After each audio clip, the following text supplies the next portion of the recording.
at 19 na repatriates. May naitalang 20 binawian ng buhay at nakapagtala naman tayo ng 301 recoveries, 301 recoveries. Ang total recoveries ay pumalo na po tayo sa 65,557. Ang active cases naman ay 35,569.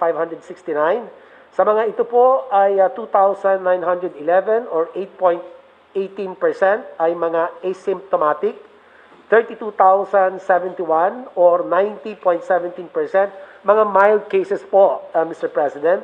349 or 0.98 ay severe at 240 or 0.67% ay critical. Next slide please. Ito pong graph na ito nagpapakita na prioridad po ng inyo pong administrasyon ang proteksyon ng ating mga health workers. Pababa po ang trend ng confirmed COVID-19 cases sa ating mga health workers mula sa 20% noong April, ngayon po ay nasa 5.3% total cases. Patuloy po natin paiigtingin ang infection prevention and control sa ating mga pasilidad upang masigurong patuloy pa itong bababa. Makakaasa po ang ating mga health workers na ating pong binabantayan ang kanilang health and safety sa pamamagitan po ng pagbibigay na sapat na mga personal protective equipment na dekalidad at tunay po na mga very high quality and effective. Ngayon po, ang slide po natin na susunod, next slide, nais ko rin pong magbigay ng updates sa kung paano natin patuloy na tinutugunan ang issues ng ating mga healthcare worker. Sigurado po ako, Mr. President, na lahat po tayo sa kwartong ito ay sasang-ayon na sila po ang pinaka-importanteng mga tao sa laban natin kontra COVID-19. Kahapon po, Mr. President, matapos ang press con ng healthcare workers kung saan sila ay humingi ng time out, ng imposition at imposition ng ECQ or Enhanced Community Quarantine, ay agad na nakipagdialogo ako kasama ng ibang IATF principals sa mga medical societies. Dito mismo natin napakinggan ang issues nila. Dito rin naklaro na handa naman silang humanap ng middle ground, ibalanse ang kabuhayan at kalusugan. Bigyan ko lang po kayo ng summary ng kanilang mga hinaing. Number 1, una, kakulangan daw sa ating mga health workforce dahil na rin sa pagka-quarantine, isolate.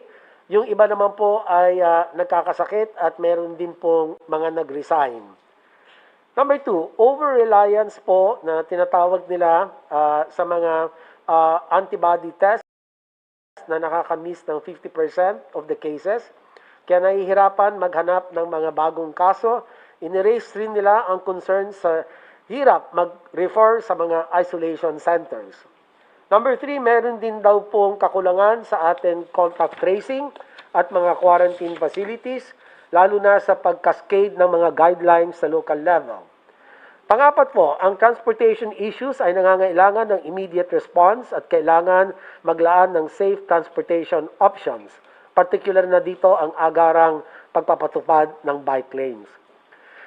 Panglima po, para ma-ensure na ligtas ang workplaces, kailangan ng DOH, DTI, and DOLE na mag-issue ng clear advisories sa mga kumpanya para masunod ang ating mga minimum health standards. Kanila pong in-emphasize na ang publiko ang unang linya ng depensa laban sa COVID-19, kaya naman kailangan i-remind ang lahat na gumamit ng mask at mag-practice ng physical distancing.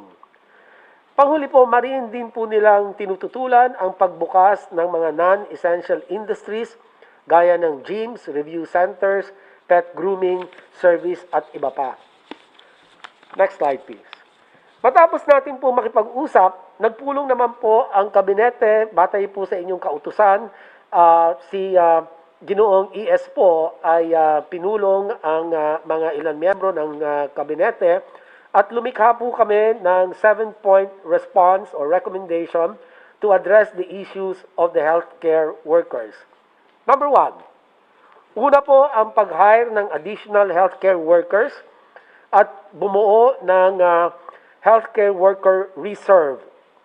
Pati na rin ang pag-enter into Memorandum of Agreements with private hospitals hanggang December 2020 para makapag-deploy tayo ng healthcare workers sa mga private facilities na kung saan po sila po ang mas mabilis na mapuno ang kanila pong mga COVID beds.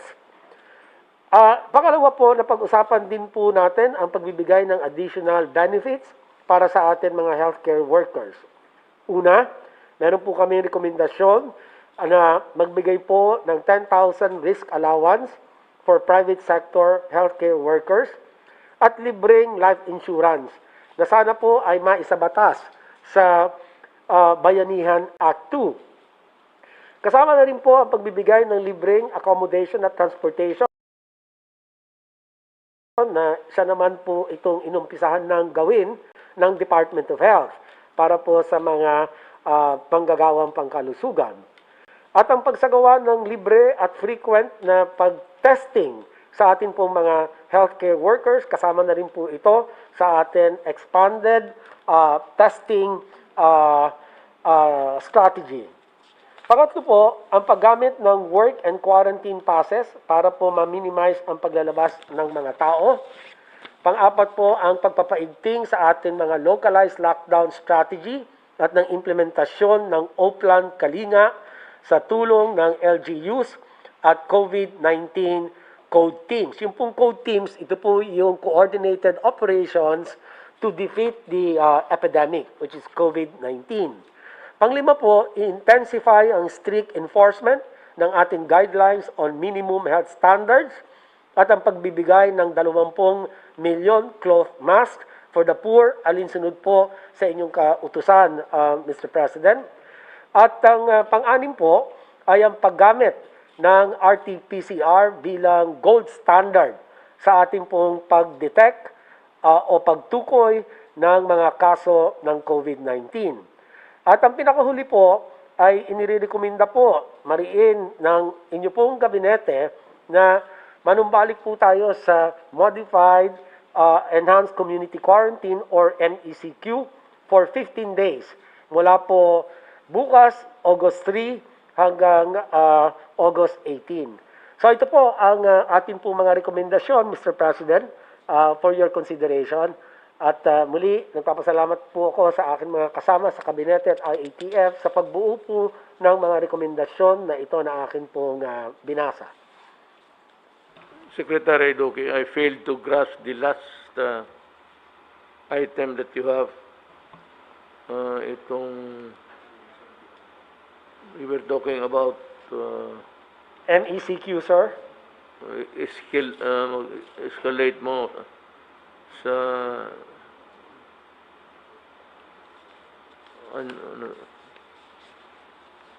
escalate mo ang yung lugar na we mentioned the other meeting. You are recommending MECQ. MECQ po in NCR po and the provinces of Laguna and Bulacan and Rizal. Region 4. Region 4A. Okay. Not all, but yeah, okay. Region 3, Bulacan.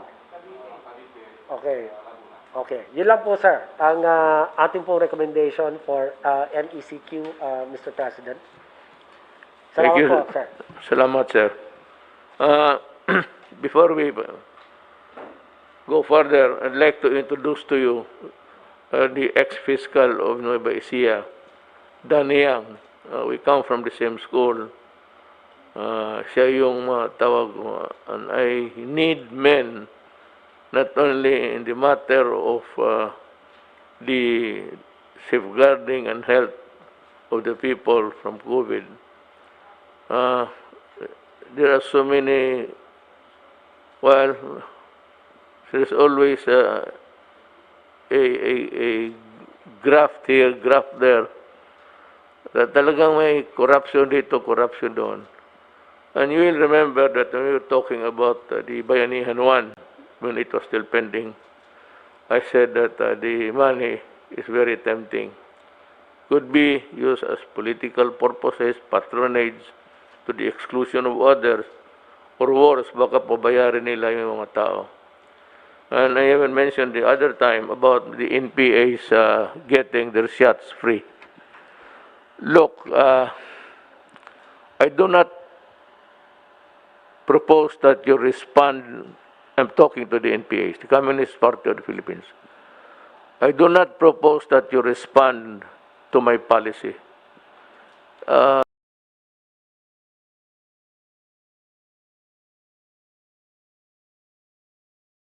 Kami lang dito, we have a policy. Every time I open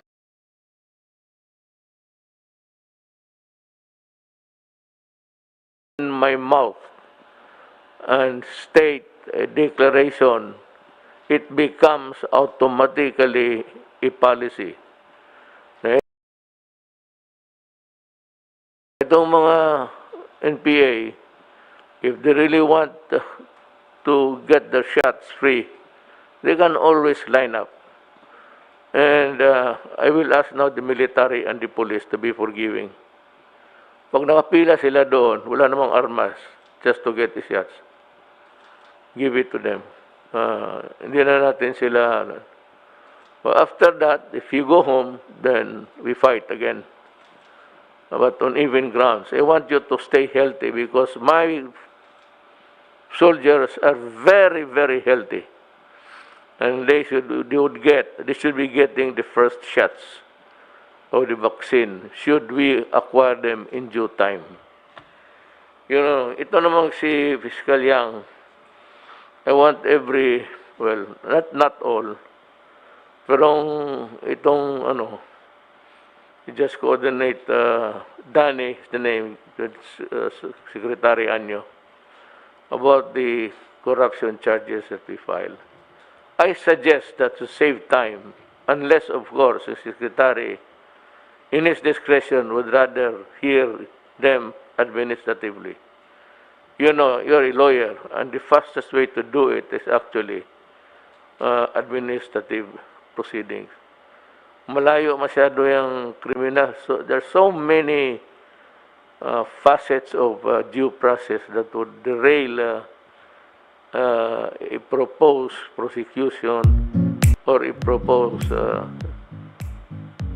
how would you call it, or something that is also as a punishment.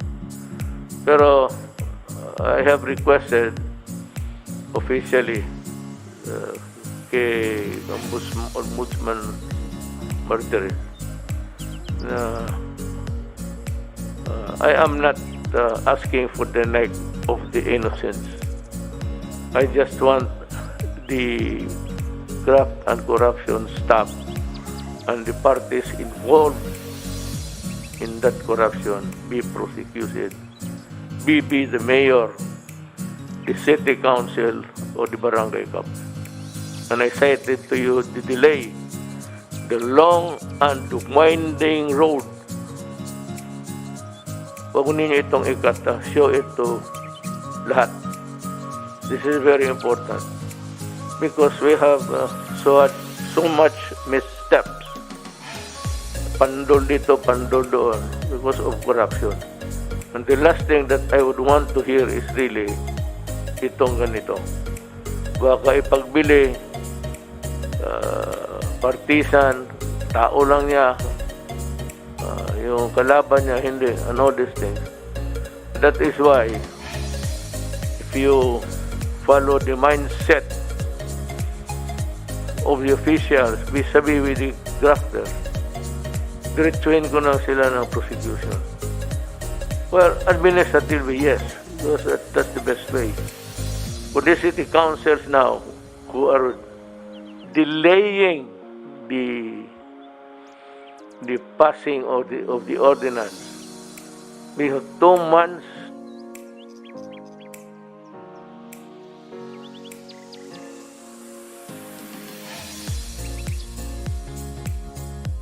years.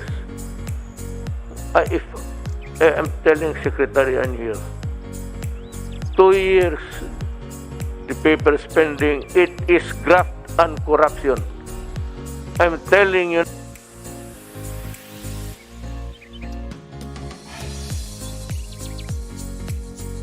now, kayong mga municipal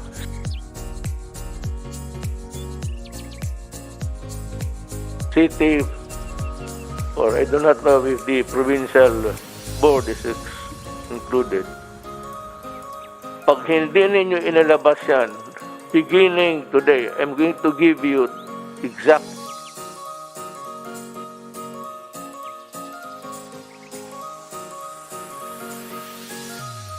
3 days. Report to the DI.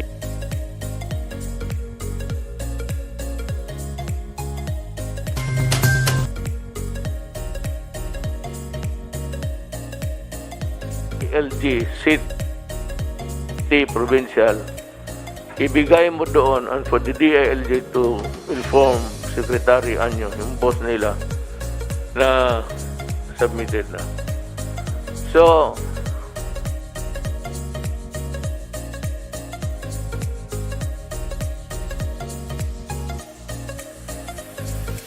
the clock is ticking except on the days you do not hold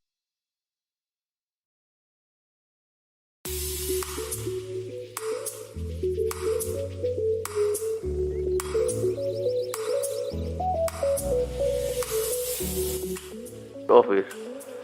I'll count the 72 hours weekdays. So, but for example, if it has been there on Monday, then 3 days should be on Thursday. If you fail to do that, I am directing Fiscal Yang to file the case immediately with the department o sa ano. Nandito nandiyan ba kay ang record nandiyan kay Fiscal. But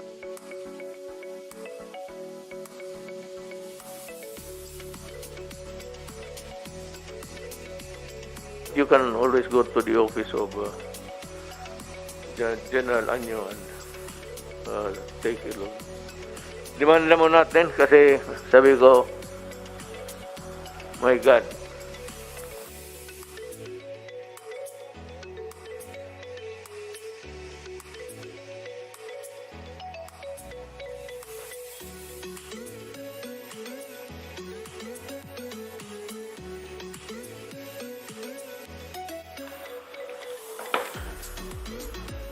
Two years na lang ako, magwawala ako. Gusto ko, hinto na ako sa gobyerno, sabay tayo. Talagang I'll see to it that you are effectively suspended, preventive, suspended as a form of a punishment.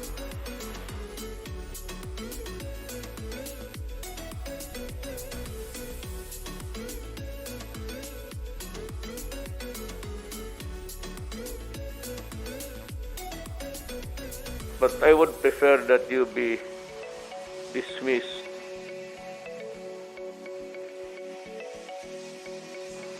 immediately. And the courts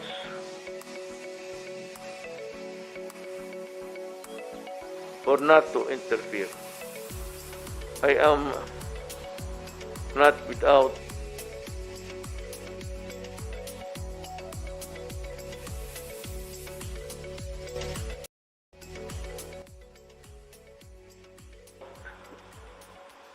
understanding the situation that governs the separation of powers, that I cannot also intrude into yours.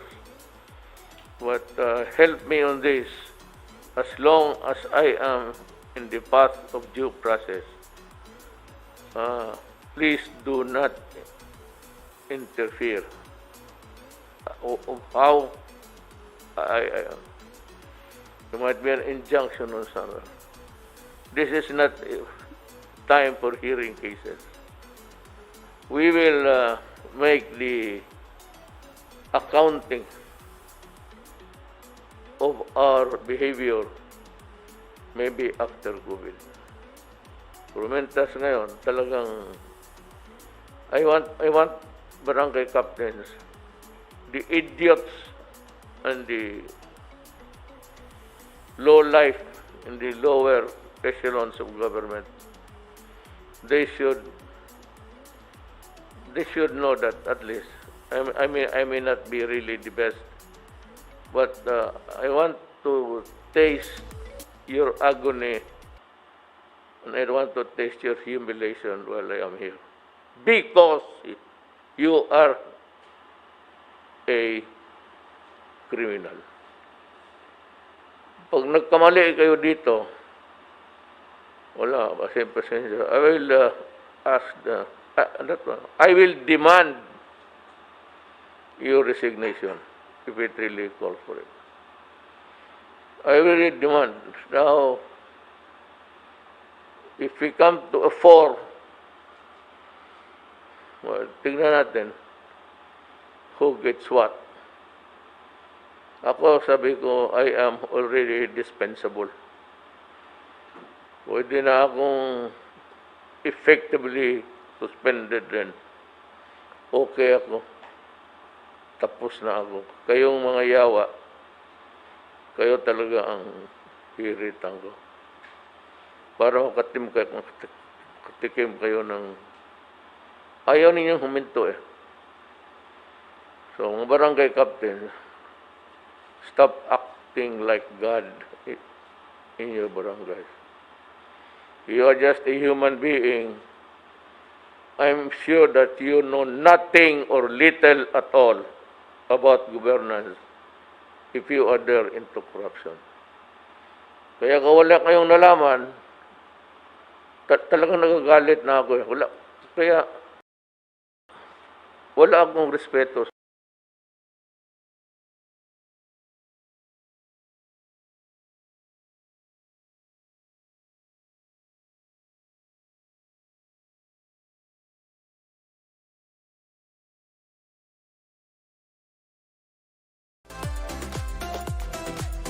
sa iyo. I have no compunction about sending you to jail or suspending you until the last day of 2 years from now. Para mawala kayo sa horizon. You are already removed from the political horizon. You do not deserve to stay in the government a minute longer. Now, I know that you've been earlier, the cry of the moment, which is really, I believe, well taken, and they are right. Itong government,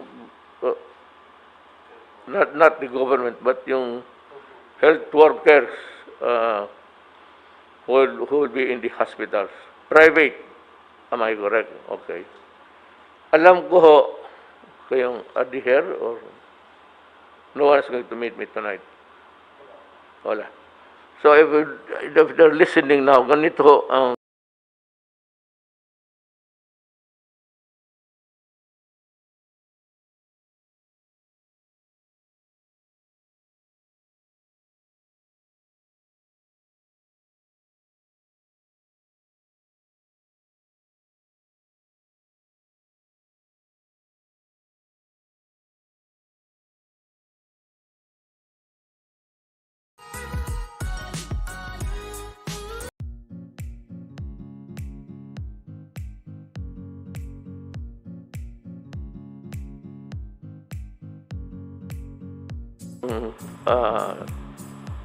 the following moves that the government has decided. We agree that you are bone weary. Alam ko na talagang kumikit-kit na sa buto ninyo yung hirap ninyo.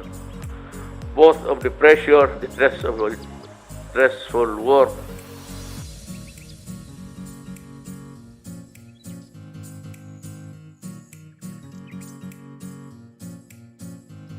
and also the uncertainty and the fear of getting COVID and not having anything in return. And that would also be wrong because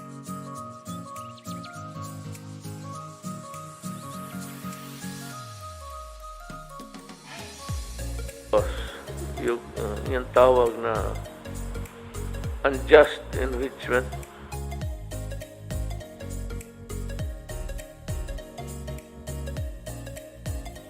at the expense of others. Well, it is not really the real case on all fours.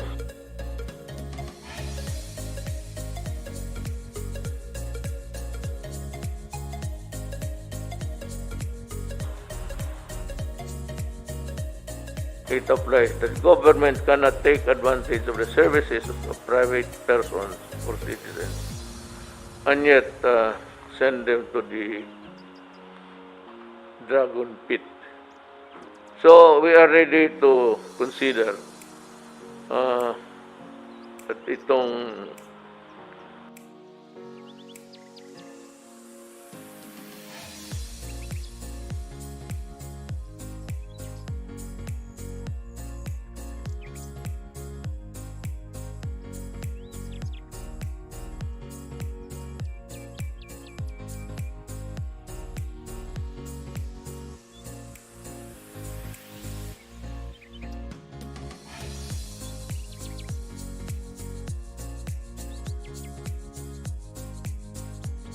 well, if you want to term it stipend or allowances or pay, give us time.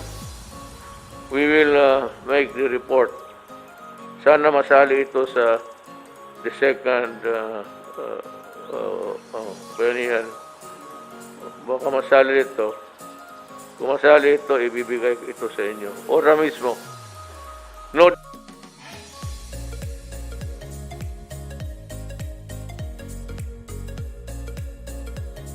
delay from the Treasury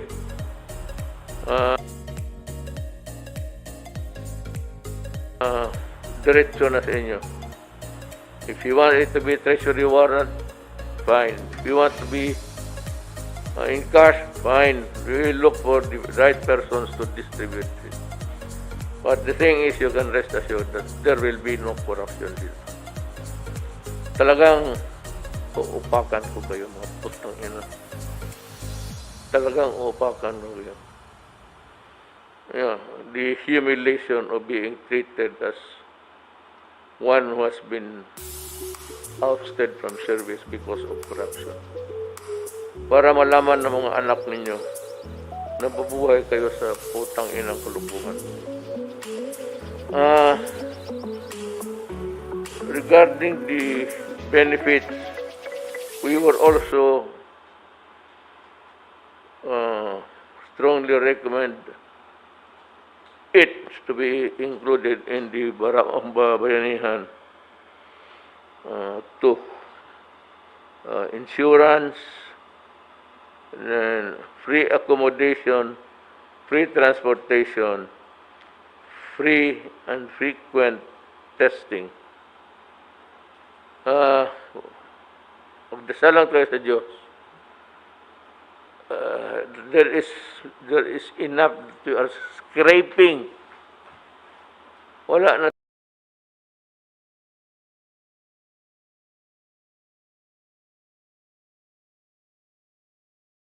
tayo. Remember, Filipinos, na the time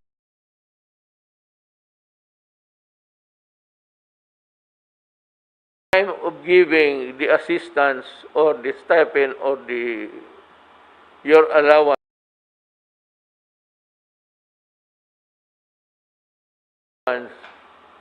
is no longer there.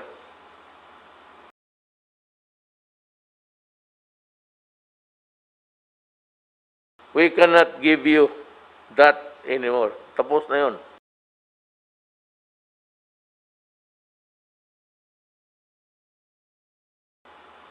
Kaya ito, sabi naman ng iba,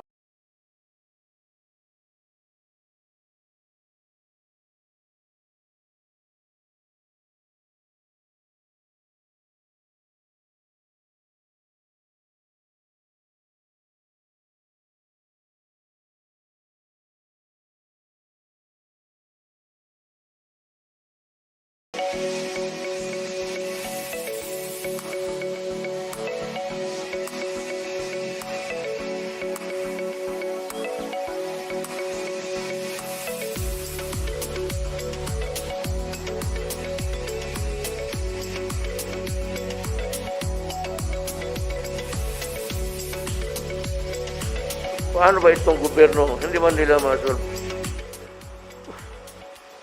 Gamitin mo nga utak mo, putang ina. Kasimple.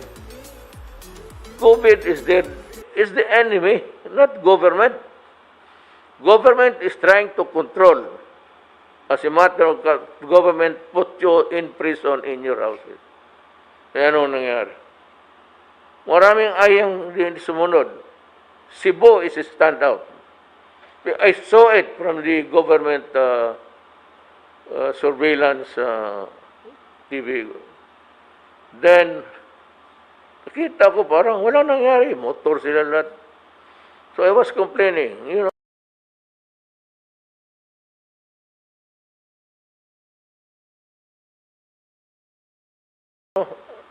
I'm telling you, we were having a cabinet meeting several times.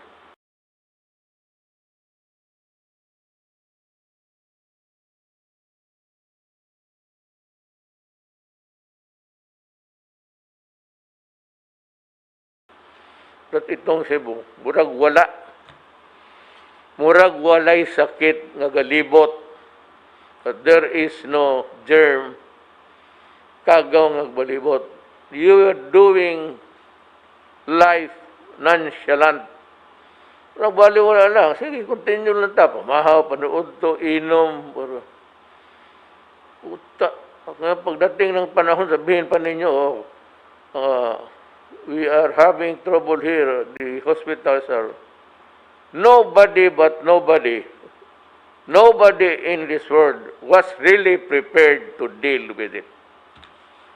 In only a matter of 48 hours upon advice, I already suspended the way of the usual life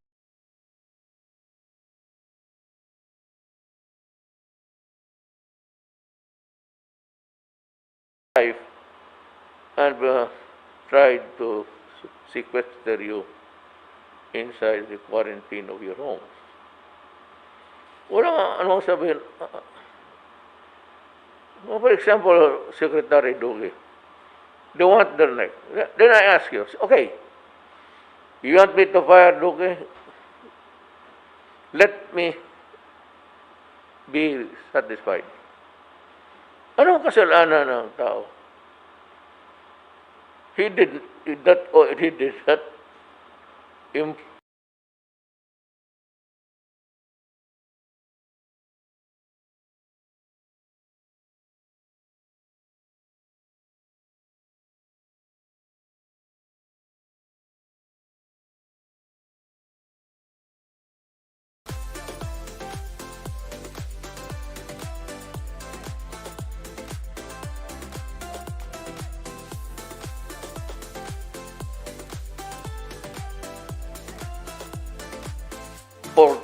COVID, he was there all the time, and an infection was overwhelming, not only for the Philippines. I do not want to compare it with any country, but it was a global thing.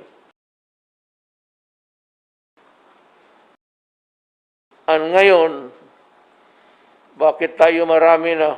Well, sana makapanood kayo ng YouTube or YouTube. Makita mo ang spike ngayon, binalikan sila. And the scientists say that it will be, this COVID will be forever, for decades. So ang sinasabi ko sa the same. What I said earlier, in the early days of this pandemic thing, I said that, be careful because it is valuing the rest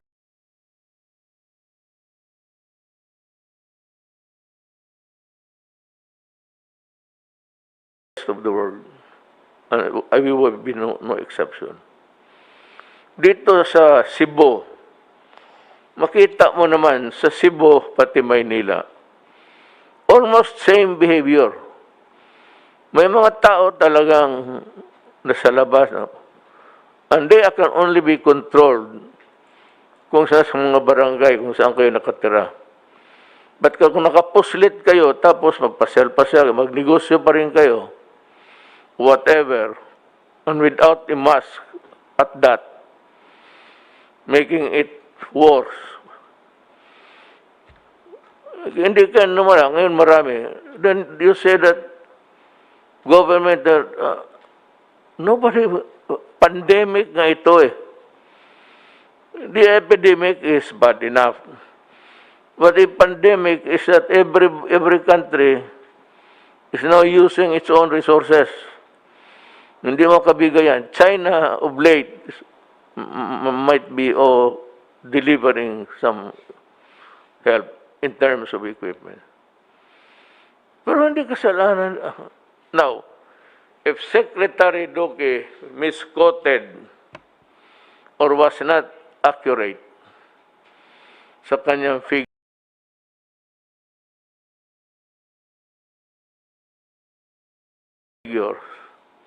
para sa akin,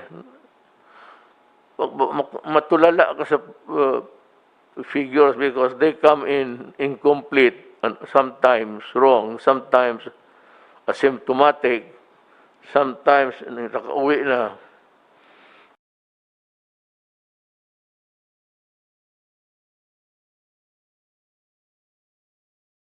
So I'd like to know, let me ask you a question, Secretary Duque, if you may please.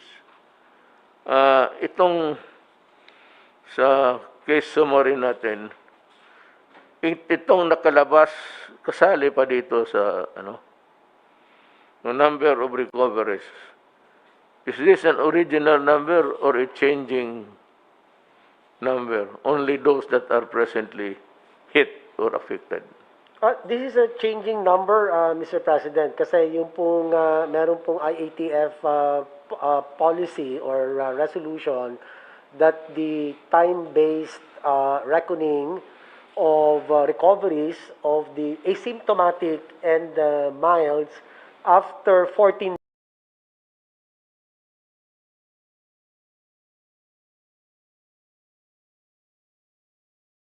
days po that they were in quarantine from the onset of illness. Kasi yan po, usually 10 days nga lang po, sabi ng WHO, gagaling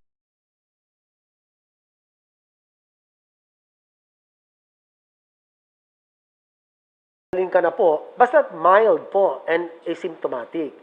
Kung natapos po ninyo yung 10 days na yon, nagdagdag pa po ang DOH with the approval of the IATF ng 4 days para 14 days. So after that, ibig sabihin po noon, magaling na kayo. Yes. I'm asking about the figures.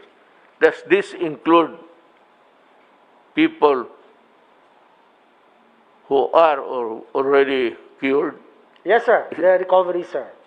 So this is a constant number. Yes, sir. This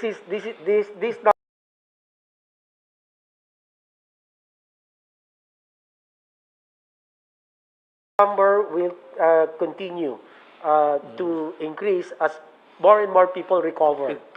Including the first computation. Yes, sir. Kasama na po. Itong 103. Yes, sir. This is part of the 103,180.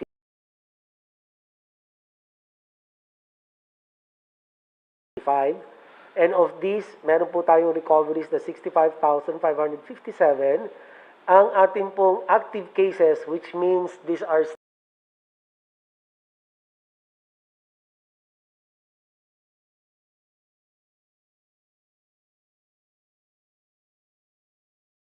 still either in quarantine or in the hospitals or in the ICUs, isolation beds, depending on their clinical condition, Mr. President. Yeah.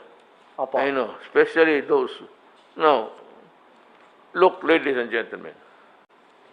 By the way, si Fiscal Yang I forgot to mention where he belongs. He is with the presidential anti-graft. Doon ka. Then I need another classmate of mine. Tinabahan ata ng COVID eh. What is really very, not sad, but almost an irritation that could put stress on anybody's mind. Itong mga kasama mo mga doktor, yung iba nag-private, yung iba na sa gobyerno. No, sa gobyerno, I really appreciate your hard work. I said, I know that everybody is born weary. Talagang pagod na. Kaya ito sila, sinasabi mo ngayon, health workers, frontliners, lagay sa private hospitals, if they continue to expose themselves, at tinamaan sila, it is not fair for government just also to sit down. They must be included in the recovery period. Now, kung itong, mahirap nga bilangin eh. Kasi may mga tao na naging COVID cases, gumaling lang sa bahay. Karamihan sa bahay, walang punta ng ospital. Nung mga grabe. Ngayon, itong sabihin mo na 100 plus, ay, tingnan, gamutin natin. Meron naman tayong alternative alternative measures. Meron tayong nandoon sa Rizal Memorial. Nag-offer pa nga ang Iglesia ni Cristo. Salamat po sa inyo, Iglesia ni Cristo. And any others. The only thing, if they do not want to work, we cannot force them. Pero, for Diyos naman, tanungin ko kayo. Pati ikaw, Secretary Doge. Pati ikaw, si Dr. Vega.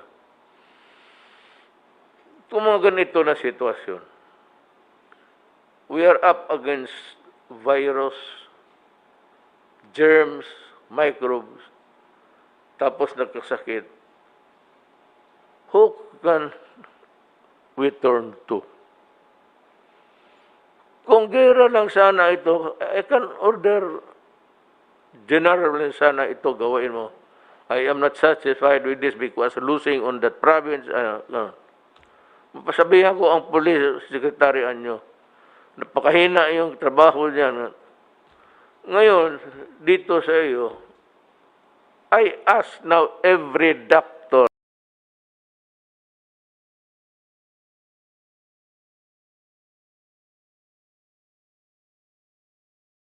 and nurse.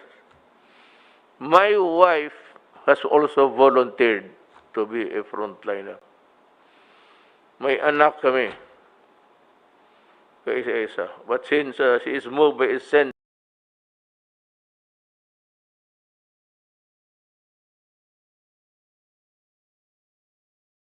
of, kasi nasabi niya, nahihiya siya sa sarili niya. She's a nurse, and yet, ang trabaho, itong ganitong parang, it's war against microbes. Who are our soldiers? The nurses and the doctor. If you cannot go for the extra mile, well, I can understand. I'm very sorry. I can understand you. Pero wala kaming matawagan ng iba eh. So ito ngayon sa bakuna pagdating nga, it will be headed by the medical corps para sila ang may tabulation. Walang magkamali.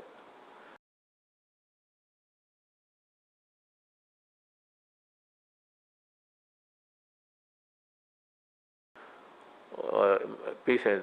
Lahat ng ahensya na may mga nurses, mga police, there are already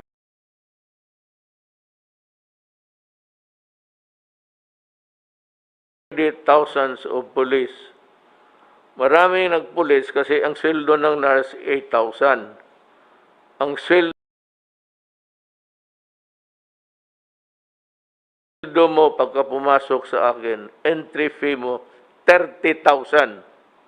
Ginawa kong 30, kaya lahat ng mga nurses, babae at lalaki, pumasok dyan. No, I leave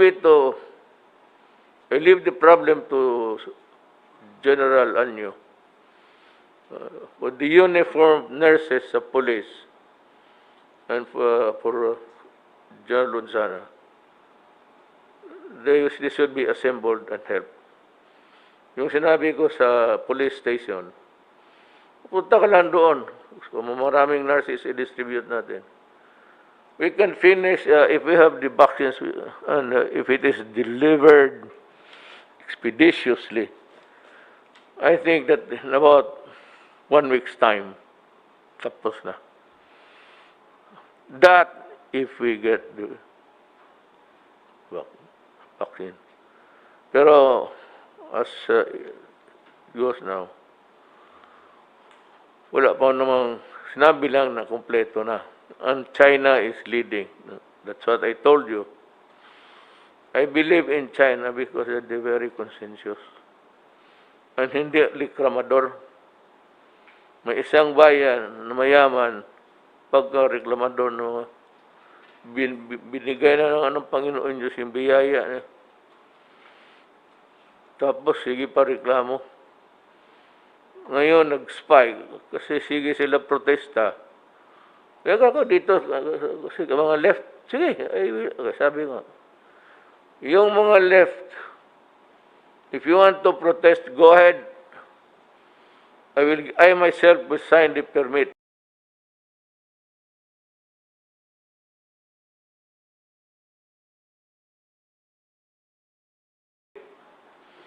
Pag manghingi ka ng 3 araw, magagalit ako. Gawain mo 10 araw po.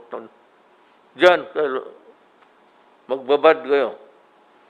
Protest to the high heavens. But for as long as you are not a part of government, and you do not know better, worse is you pretend to be an advisor, tapos sabihin mo, mag-tweet ka, God help this country. Huwag na natin distribuhan ng Diyos. Mas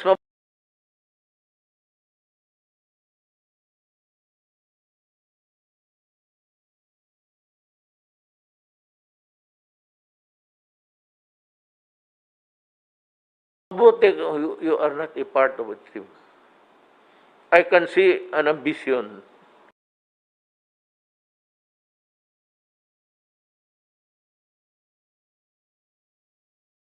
In a man's face. Kaya tapos magsali, bakit hindi mo kami in-advisean? So what can you advise about COVID? Tell me if you're a doctor, anong ma-advise mo? What's the best solution? Best solution is you go into your house, stay there, do not crowd.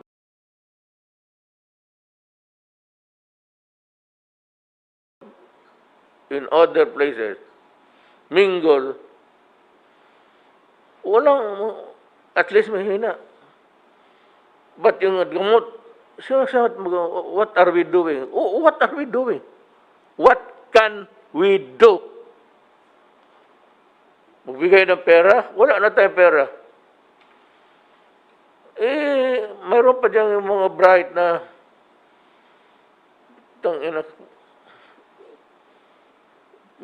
Neanderthal instinct. Bright nga.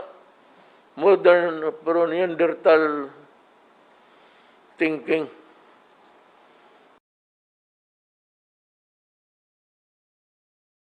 Na sige, sabi ng gobyerno, sige banat sa gobyerno.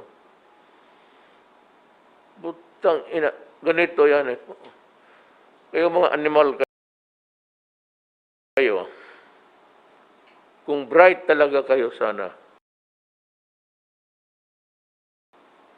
kayo na nakaupo dito at nagawa na ninyo ang gusto ko. But for as long as you're not part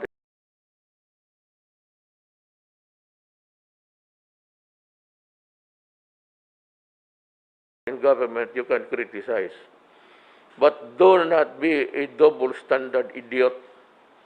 Pretending to advise, then you criticize.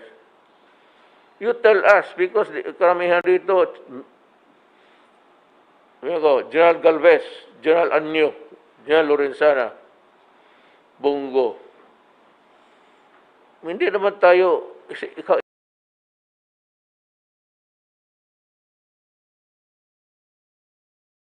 isang doktor ka lang eh. So we would need also the input of other doctors who might have had trainings outside regarding this matter. Tropical diseases, infectious diseases. Nakatulong sana. Ngayon kung wala kayong maibigay, and it's not our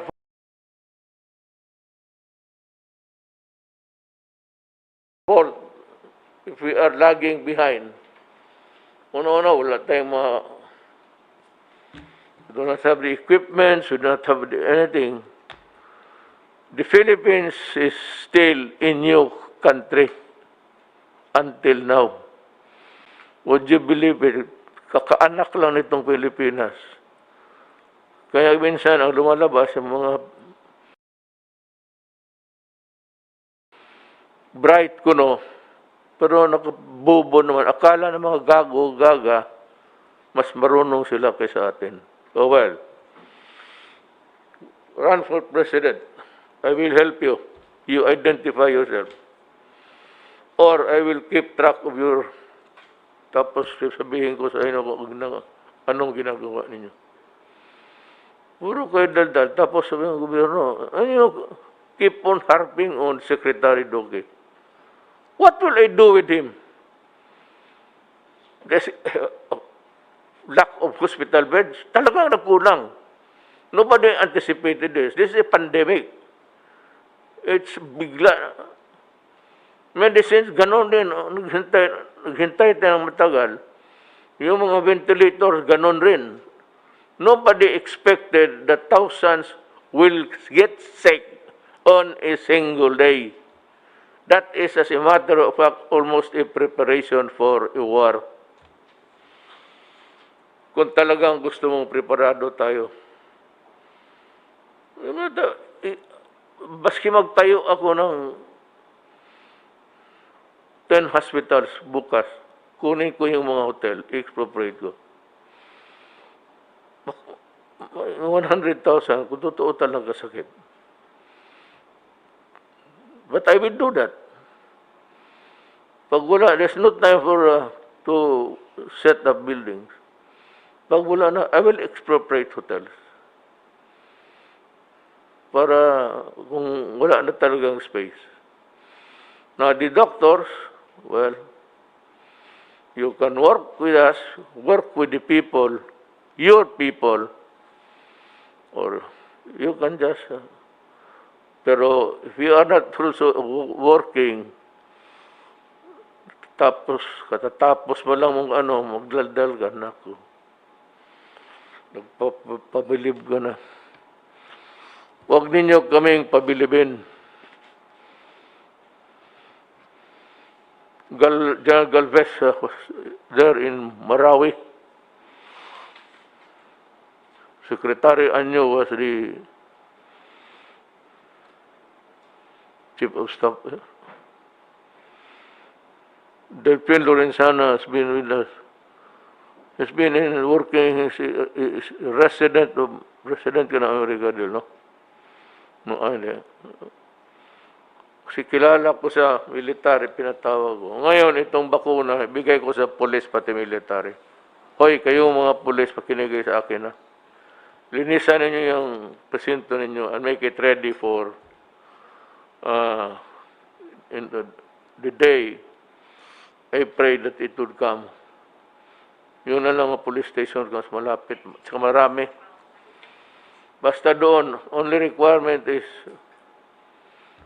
Pilipino ka, wala na. Kung gusto nilang pa-injection ng 5, magpaikot, hayaan mo. Sige.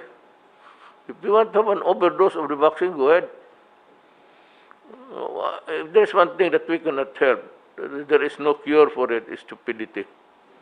And mind you, all those people talking and criticizing, hindi naman alam. Kung ilagay mo dito, yan naman, makandara pa yan. Kung ilagay mo dito, yan ngayon, so, sige, kayo dito. Oh, they will hang you. There's the bin, they will hang you. We're doing our very best. And yung localized lockdown. I'm sorry, Manila. Ngayon, magsabi kayo, i-lockdown mo na ang Manila. Ibang lugar, entire Philippines, para talagang wala nang mahawa. Wala ka nang mahawaan, wala ka nang mahawa. Problem is, wala na tayong pera. I cannot give food anymore and money to people. So, I have to. So it's modified, for the, lalo na for the critical industries. Food, number one. Medicine. So, binitawan ko yan sila kasi unang-una wala nang makain. Ilan lang ang tao talaga na may savings good for a rainy, savings for a rainy day. Well, our savings is just good for a drizzle. Ano bang drizzle sa Tagalog? Ambon lang. Yung ibang preparation for a typhoon. Hindi tayo mayaman. Do not compare us because our money is equivalent to about 48 ngayon exchange. 49. For today, it's 49. Ang ating 49 pesos, $1 lang yan. Ang bilihan sa labas, ang ginagamit, $1.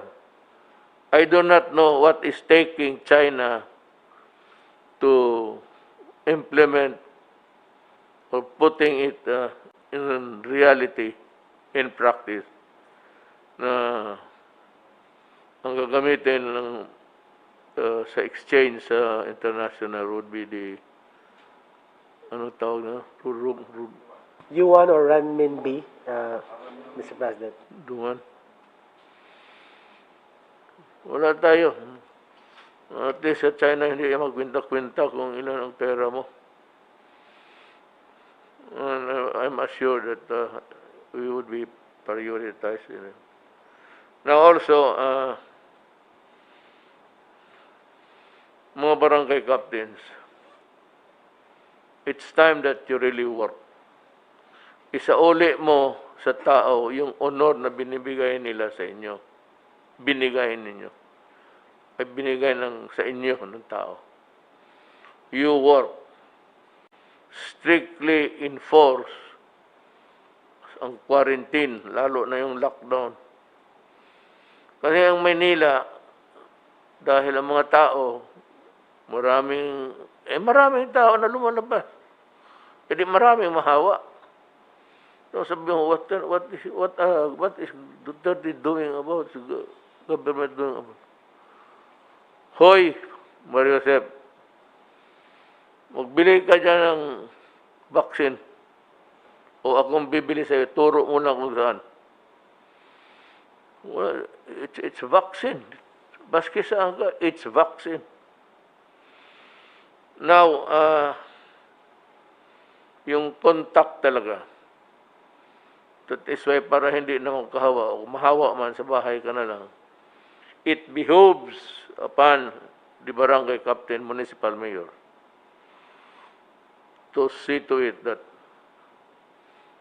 kung maaari lang, kung posible lang, that your barangay or municipio city is co-free. Well, some mayors are overly strict. Wala na tayong magawa doon kasi under the local government code, they authorize also to move. Well, appealing to Congress to isalin lang sana itong yung sa mga health workers, isali sa bayanihan to isali na ang free accommodation, free transportation, and free and frequent testing. Mr. President, Yes. may I respectfully reiterate my very strong recommendation with the support of the Cabinet for NCR, Laguna, Rizal, Cavite, and Bulacan to be put under the MECQ or Modified Enhanced Community Quarantine, Mr. President, just for 15 days, Mr. President. Modified Enhanced Community Quarantine, Mr. President. Yes, sir, with your approval, Mr. President.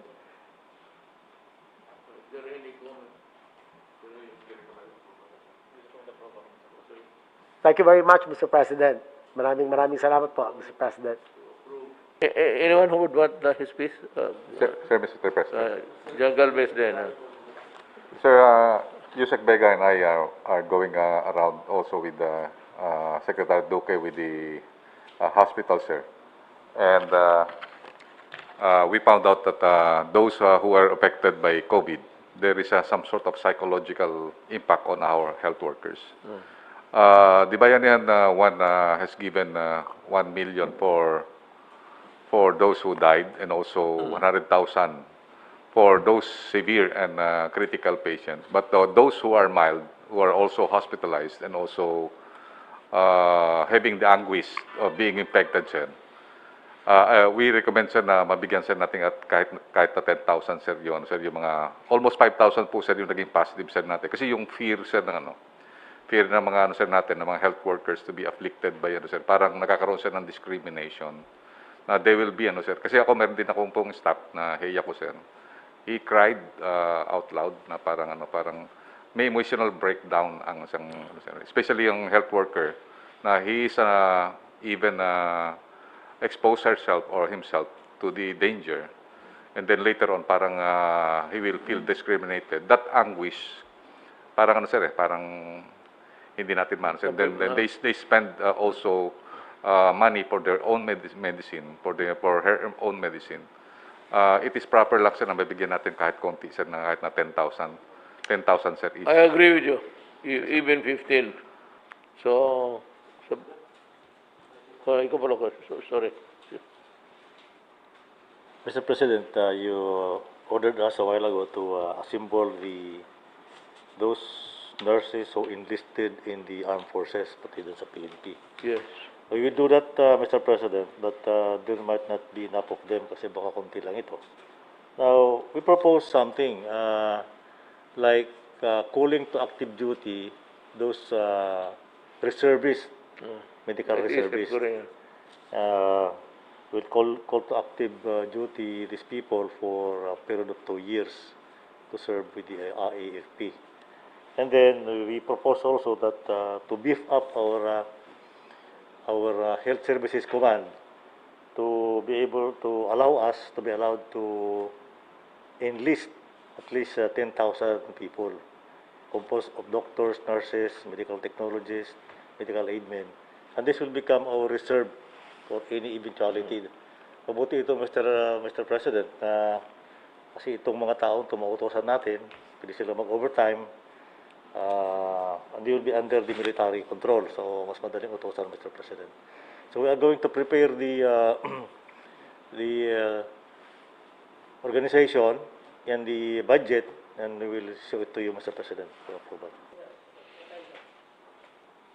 I have heard the call of different groups from the medical community for a 2-week enhanced community quarantine, ECQ, in Mega Manila. I fully understand why your health workers would like to ask for such a timeout period. They have been in the front lines for months and are exhausted. to our health workers, this is a war that you have been trained to fight. This is a profession that you, all of you, and who are educated and trained to face such challenges, you're frontliners in the battle because you are learned in this field. Kung bayaan natin tutulungan, kung walang tutulong rather, sa bansa at ang mga kababayan natin, sino ang maasahan ko? Sino ang maasahan natin na gumawa ng trabahong ito? Huwag kayong mawalaan ng pag-asa. Nakikita at kausap ko ang iba sa inyo. Habaan ninyo lang. You stretch your patience and your not endurance, because you can only also take so much. Your fervor. Haan na lang ninyo yung pasensya ninyo and your fervor na ikaw isang medical tao. At tiwala kami sa inyong kakayahan. We are aware that you are tired, that you have worked almost even beyond 24 hours a day. Pero ito kasi yung, wala kami matakbuhan. Kayo yung nag-aral. Kayo yung may alam. Na ngayon, kung sabihin ninyo na anong mabuti, and you raise the spectacle of yung ang agony ninyo, you treat it as if you're ready to stop to work. Huwag naman ganun kasi kawawa ang mga kababayan. Sino naman asahan namin? I don't know, I'm sure that that's not into your heart. But from your maybe despair, I would like to tell you that ang ating gobyerno ay hindi mag-iwan ng mga trabahante niya. So to my fellow countrymen, we are doing everything possible to alleviate the situation, to assist our healthcare workers and enhance and upgrade our healthcare system. Alam mo kasi, first time nangyari ito eh. And this is not just something like a call to action for a few sick persons, maybe because of the distance or maybe because of the... Ito lahat eh. Wala namang may gusto. Kaya nga si Secretary Duque, gusto nila putulin yung ulo. Ano mang kasalanan niya? Na yung medisina nandyan, buhol-buhol ang trabaho because this is the first time. And hindi ko kinukumpara. You read or you listen to BBC and CNN. Nakita ninyo, America and the rest are far more worse than us. Yan ang problema. But they have the machines, they have the equipment. And yet they are suffering terribly.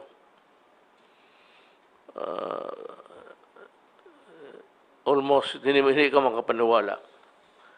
So kami dito, hindi namin kayo kinakalimutan. There would not have been no need for you to go into itong ganito and raising your hands as if sabihin ninyo revolution. Now, if you think that this can be solved by revolution, then by all means, we start it. Mas gusto ko. Kung magsabi kayo, nagtaas na kayo, revolution, go ahead. Because I would be calling all people who love their country to come forward and work with the people. Yung mga health workers, na hindi connected sa gobyerno, we will try to help. But that there is no need for you and for the guys, ng, ng 1,000 of you, telling us what to do publicly. You could have just wrote us a letter. Lahat naman ng sinasabi ninyo, sinusunod namin. You know, it's the resources. Ang pera, may gusto kayong bilhin ko. Ang problema, ang bulsa ko, butas na yung isa. Dahil we have suffered economically, pati individually, yung income ninyo, wala na. Hindi lang man kayo. But to go almost on a, not really a rampage, but an outrage, parang galit at mag-revolution. So huwag naman ganun kasi alam ninyo nagtatrabaho kaming lahat. Kung yan lang ang makaya ng pera natin, hindi hanggang dyan lang tayo. Hindi naman kami nabuti, nakaupo lang dyan, nandyan yung pera, hindi naman pinapagalaw. Everybody's trying. Kaya nga, yung mga iba-ibang modalities na lang how the vaccine, if ever mabigay, mag-abot sa atin. Next time, you can just ask for an audience. Pero huwag ho kayong magsigaw-sigaw, revolution. Alam mo, sa totoo ko, alam niyo, hindi ako kilala talaga. Magsabi kayo revolution, then, ngayon na. Go ahead. Try it. Sirain natin itong patayin natin lahat ng COVID. Is that what you want? We can always end our existence in this manner. Hindi naman kayo na natatakot siguro. Alam namin yun na hindi kami matakot. Siguro. But to send a message na without giving government a chance. Ngayon, anong gusto ninyo? I will implement other things in this government without informing you. Would you be happy with that? Or if you are really on a rampage, you want a revolution, fine, let's start it. Go ahead. Go ahead in the streets and the store. Makita natin. Then we will need almost all building, all hospitals there. Hindi lang COVID. Hindi ko, I'm not threatening. Pero gusto ko lang subukan ninyo. I dare you, do it. At makita tayo kung those who want to work with government, lahat ng mga nurses na police, pumasok kayo sa police kasi malaki ang sweldo. If you remain in nurse outside, you only get about 8, 9, 10. So, it's time to give more to the people. All nurses sa uniform sector will have to work. And we can always ask for volunteers.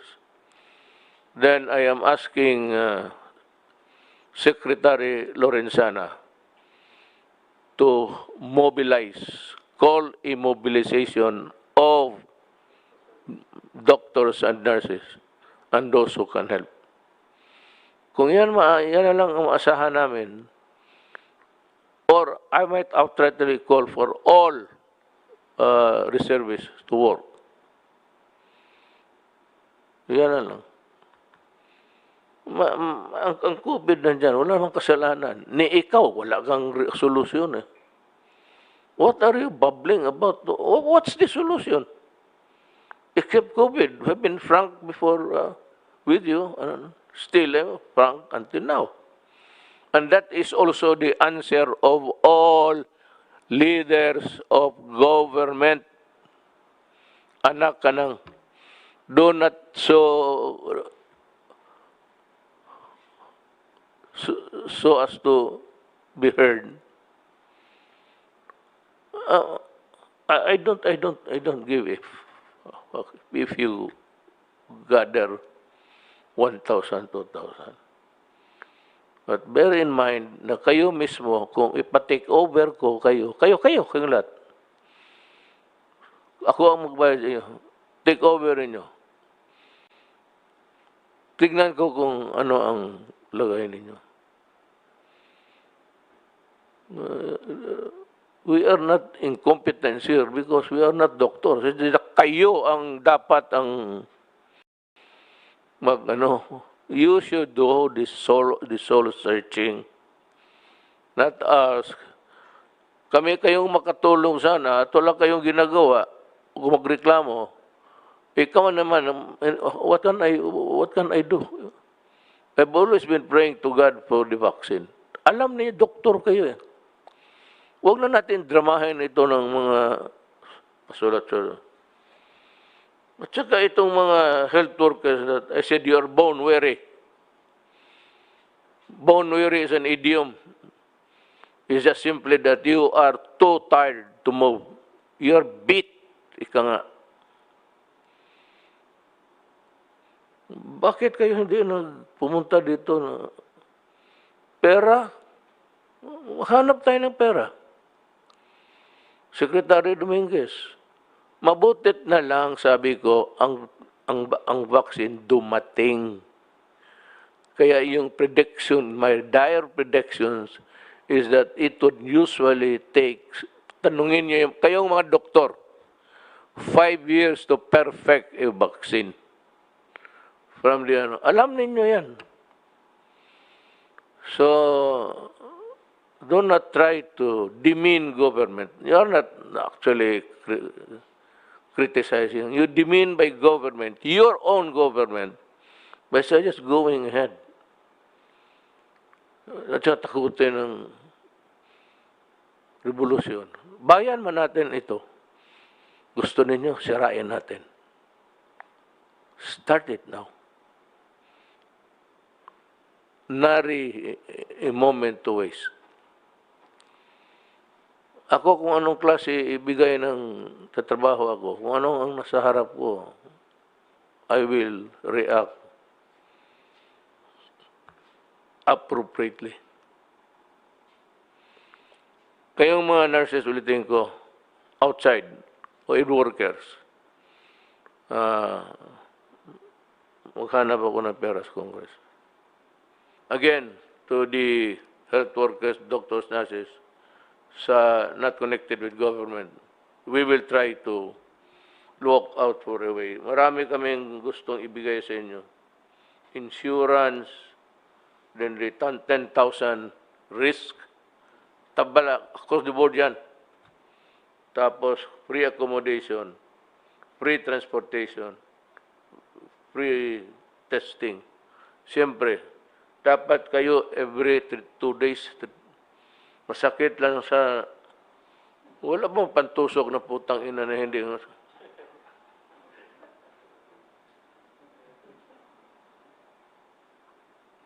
Okay lang yan sa tilaok. Kinakain ko minsan buto yan, tendon, ng baka. Pero putang,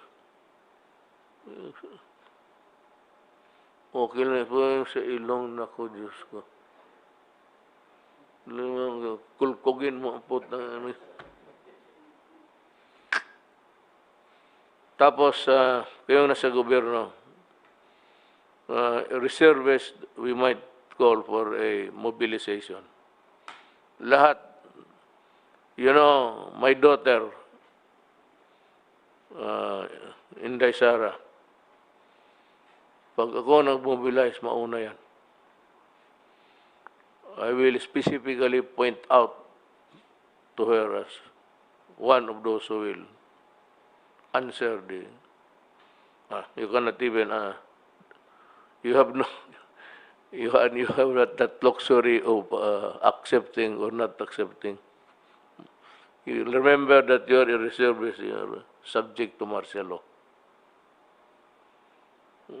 Martial law ka ta. Hindi martial law ng gobyerno, martial law ng disiplina. Tsaka yung mga police, mga nurses, be ready to be deployed. Mga police, advise your workers na yung mga police mo na babae, ibaba ninyo lahat.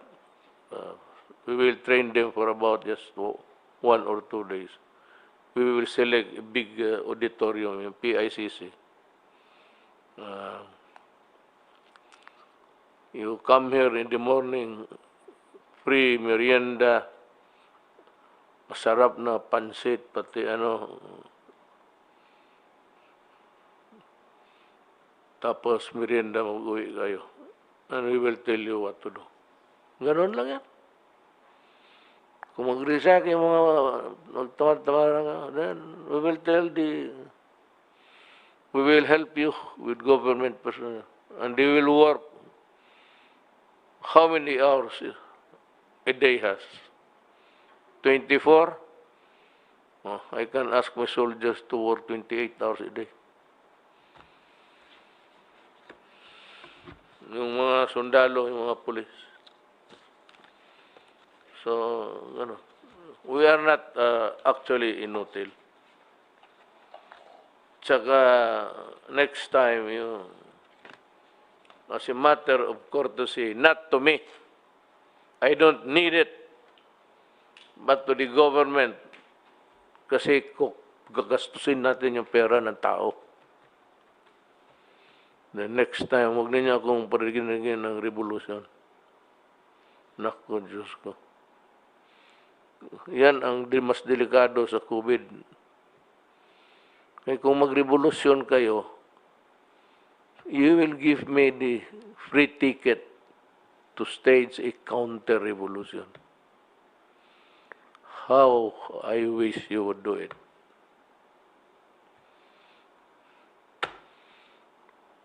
Mga kababayan ko, tiis na ng kunti.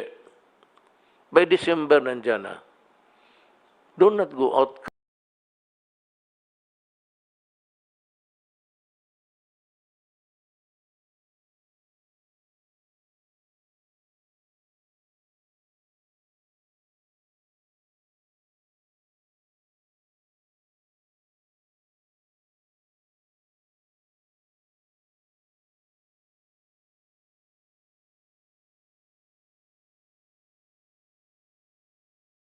Kaya matatagalan tayo.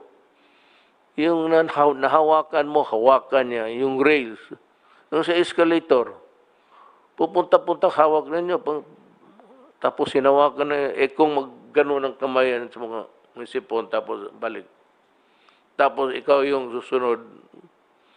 If you go at you tend to exactly do what I just told you. Sa jeep, taxi, yung inupuan.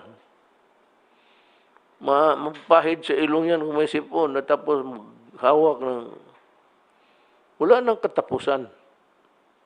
So, kindly stay home kung hindi naman talaga importante. And for those who really are working in the government critical public work, you have to go. You have to work. Mayroon na tayong medisina. May medisina tayo. Meron na, di ba, we ask Rizal Coliseum, saka itong Iglesia ni Cristo, pumayag. Salamat po sa inyo.